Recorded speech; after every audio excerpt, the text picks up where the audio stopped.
All right. Welcome back, folks. I'm Jake Ellenbogen. Today, we're going to be talking about Tyler Davis scouting report video. Before we dive into it, be sure to like, subscribe, and comment. Also, be sure to follow me at all social media at JKBogan. And let me know in the comment section what you think about my new setup, because I know a lot of you were like, hey, Jake, the white background, not really doing it for me. And I get it. So let me know your thoughts on the new setup down below. This is still under construction, not the full thing. So keep that in mind as well. So let's dive into it. So Tyler Davis, my 178th overall player in the 2024 NFL draft, was taken at 196 by the LA Rams, the number 15th interior defensive lineman, and on my board, of course. And this is somebody who high effort, high motor, fits what the Rams look for. You talk about a quick guy, footwork, obviously, to add to the defensive line room does make a lot of sense there. 6'2", 301 pounds.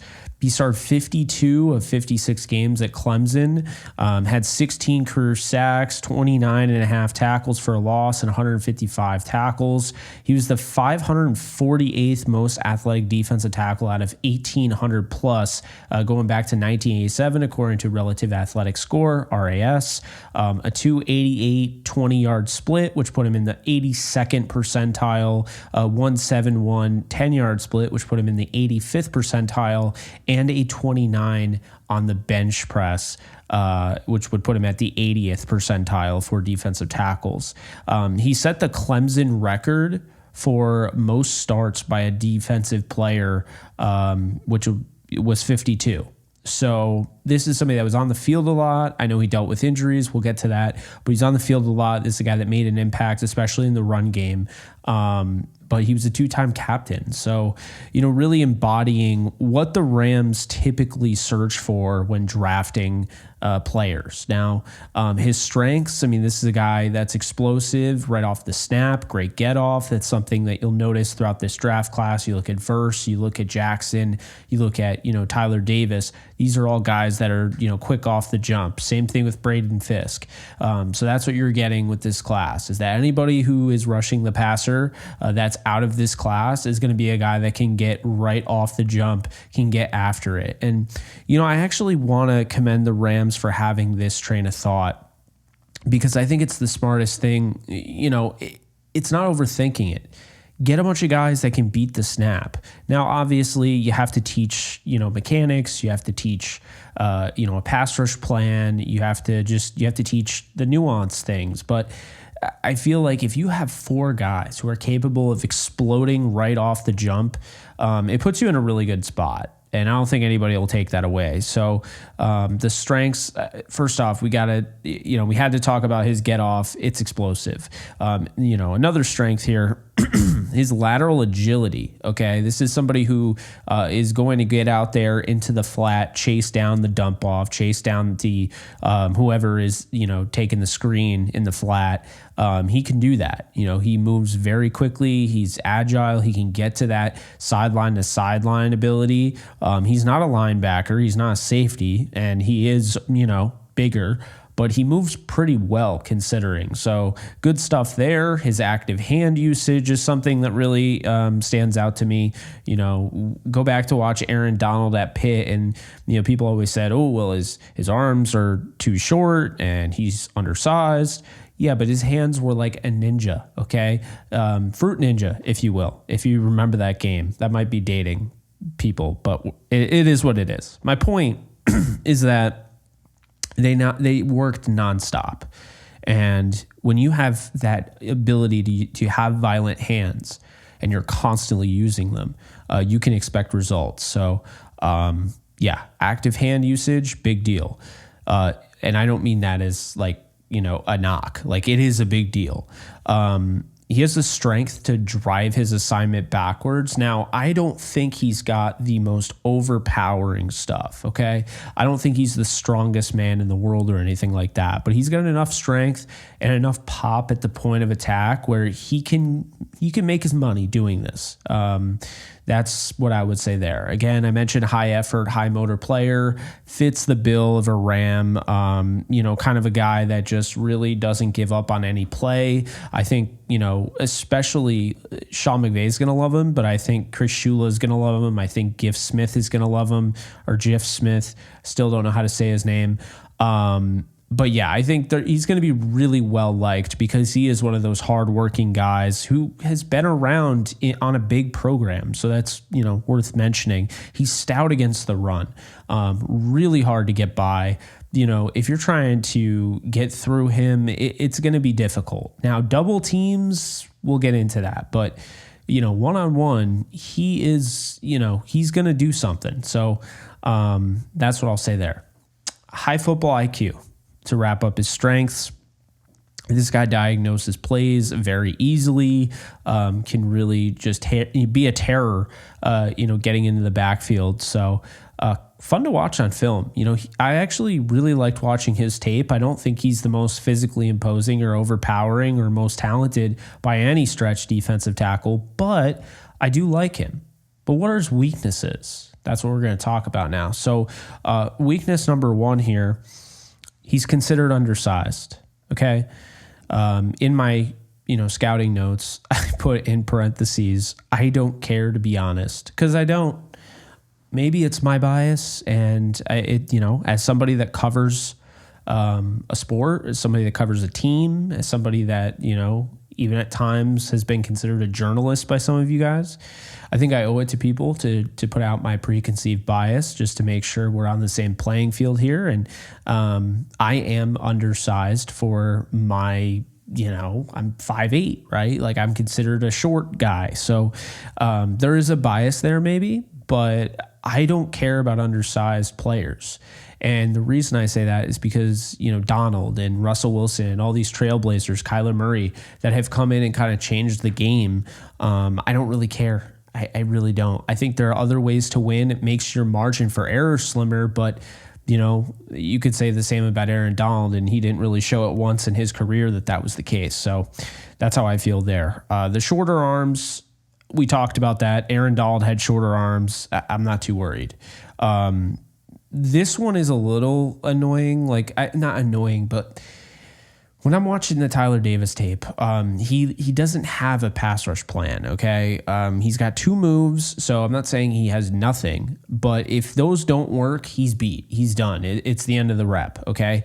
That is something that is important, because if you don't have different counters and other things, at the NFL level, let me tell you something.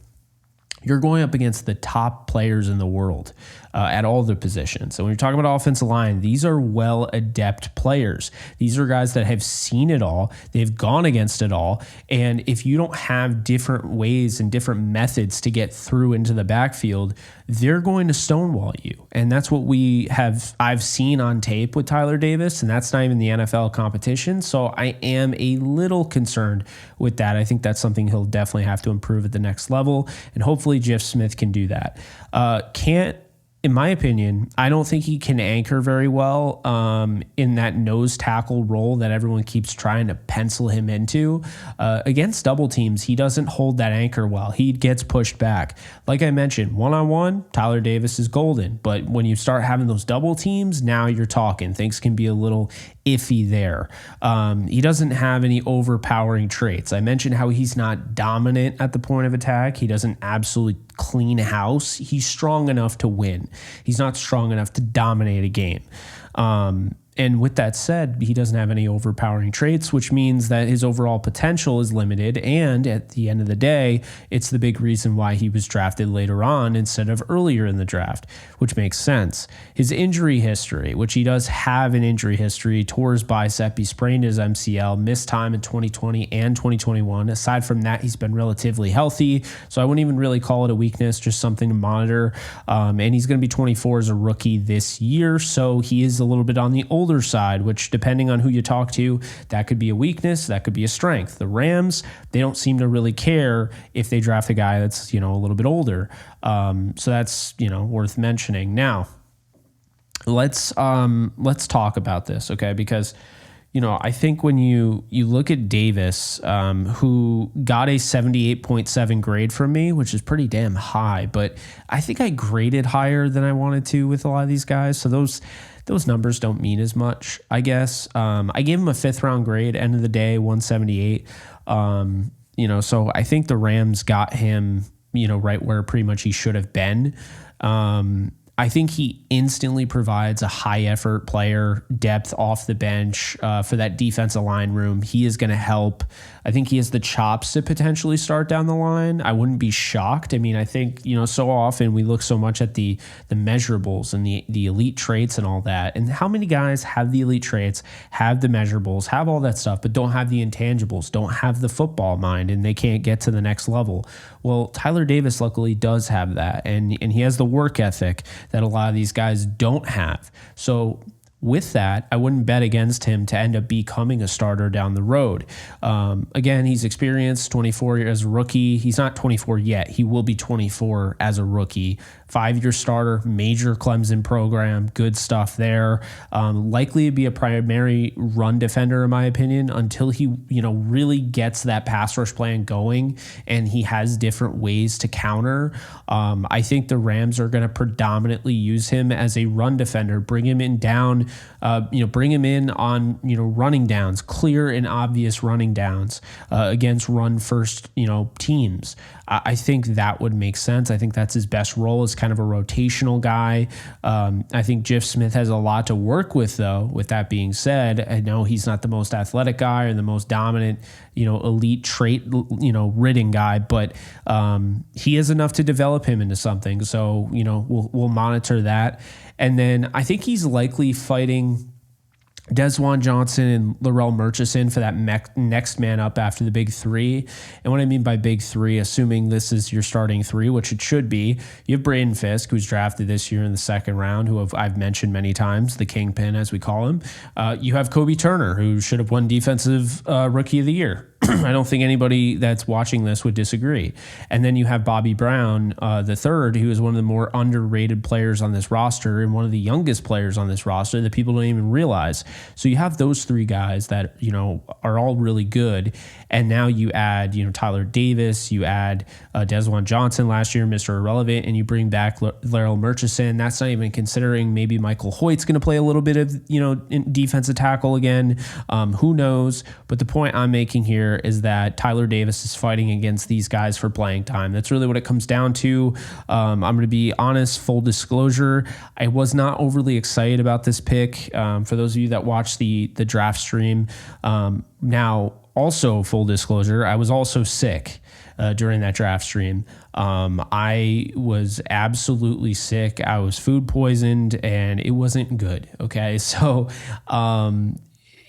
I don't know how much in the moment, like I've looked back and I've watched my reaction to Tyler Davis, and I don't think it was fair necessarily to him. I mean, it was a late round pick on day 3. I don't think I ripped it, but I was just kind of like really disinterested. And I think it had more to do with how I felt in that moment, dealing with the food poisoning, because I ran upstairs to try to be a part of it, or ran downstairs to be a part of it. I almost missed that pick, but, I think end of the day, this is somebody that I felt, was drafted at the right time. I just also liked guys that were available at that time. I preferred Gabe Hall. I preferred some of the receivers. At that point you hadn't taken a kicker, so I was a little worried that maybe Joshua Carty would go. So personally, I think I was a little too hard on it initially. I am a fan of double dipping on defensive tackles. I am. And I like Davis. I think he makes sense as a rotational defensive lineman, and I think he obviously fits the culture. So I think he's going to be a very easy guy to root for on Sundays, and I look forward to watching him. Those are my thoughts on Tyler Davis and my scouting report and everything. So hope you guys enjoyed that. If you did, be sure to like, subscribe, and comment. Also be sure to follow me on all social media. And hopefully this is to your liking. Now, again, this is a work in progress. We're going to have lights. We're going to have a different backdrop potentially over here, which you can't even see. I might even get a new lens, so we have more of a wide angle and you guys can see more of it, and we can have some more with it. But the whole point of not bringing all my stuff over from the original setup is that I wanted a new setup. I'm going to be at this apartment for at least 15 months. So I want to make it count. And I'm loving the apartment right now, and I'm loving my setup right now. So there it is.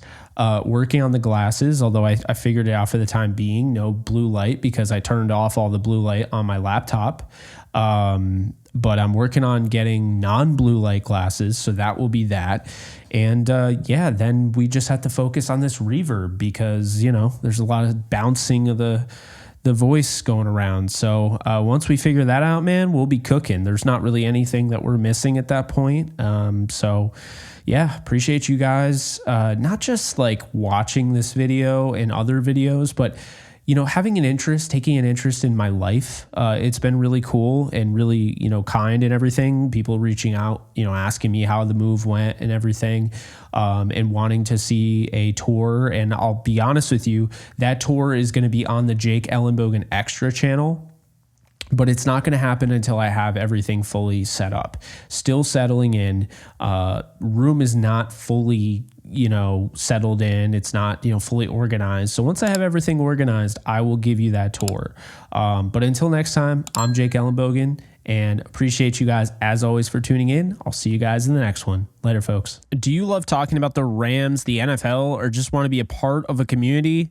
Join my free Discord server today. We're over 800 members. We got 24/7 live chat, a level 3 boosted server, the ability to call into JE Live, playing online games with us on Kick streams, toggleable alerts for when I go live on YouTube or Kick so you don't miss a live stream, and exclusive giveaways. Click the link in the description, the comments section, or the link that comes up in the video to learn more and join today.